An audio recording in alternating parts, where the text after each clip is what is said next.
এবার হাতের নখ দিয়ে যুদ্ধ করতে চান ইসরায়েলের প্রধানমন্ত্রী বেনিয়ামিন নেতানিয়াহু। বলেন, যুক্তরাষ্ট্র যদি অস্ত্র সরবরাহ বন্ধ করে দেয় তাহলেও লক্ষ্য পূরণ হওয়ার আগ পর্যন্ত গাজায় ইসরায়েলি বাহিনীর অভিযান অব্যাহত থাকবে। বৃহস্পতিবার রাজধানী জেরুজালেমে জাতির উদ্দেশ্যে দেয়া এক ভাষণে এই ইস্যুতে ইসরায়েলের অবস্থান স্পষ্ট করেন তিনি। টেলিভিশনে সম্প্রচারিত সেই ভাষণে নেতানিয়াহু বলেন, যদি প্রয়োজন হয় আমরা একাই অগ্রসর হব, যদি আর কিছুই না থাকে তাহলে আমরা আমাদের হাতের নখ দিয়েই লড়াই চালিয়ে যাব।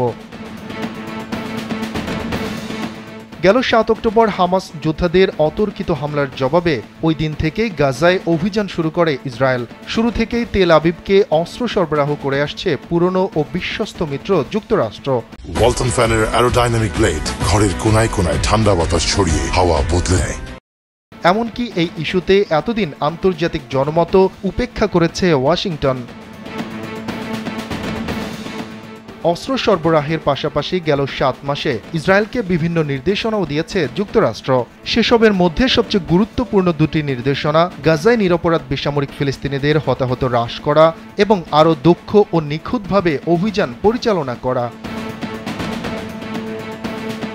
কিন্তু সেই সব নির্দেশনার কোনোটিতেই ইসরায়েলের যুদ্ধকালীন সরকার কিংবা প্রতিরক্ষা বাহিনী কর্ণপাত করেনি। ফলে দুই দেশের কর্মকর্তাদের সম্পর্ক স্বাভাবিকভাবেই খানিকটা জটিল হয়ে ওঠে গেল কয়েক মাসে। এই জটিলতা প্রথমে স্পষ্টভাবে প্রকাশিত হয় গেল এপ্রিলে, যখন নেতানিয়াহু প্রথম গাজার দক্ষিণাঞ্চলের সীমান্ত শহর রাফায় সামরিক অভিযান চালানোর পরিকল্পনা প্রকাশ করেন। যুক্তরাষ্ট্র এতে প্রবল আপত্তি জানায়, কারণ ইসরায়েলি বাহিনীর অভিযান শুরুর পর থেকেই নিরাপত্তার জন্য লাখ লাখ ফিলিস্তিনি রাফায় আশ্রয় নেওয়া শুরু করেন। এই ফিলিস্তিনিদের সবাই বেসামরিক। প্রায় 1 মাস এ নিয়ে ওয়াশিংটনের সঙ্গে টানাপোড়েনের পর গেল সপ্তাহে রাফায় অভিযান শুরু করে ইসরায়েলি বাহিনী। আর এই অভিযান শুরুর প্রায় সঙ্গে সঙ্গেই ইসরায়েলে অস্ত্র সরবরাহ স্থগিত করে ওয়াশিংটন।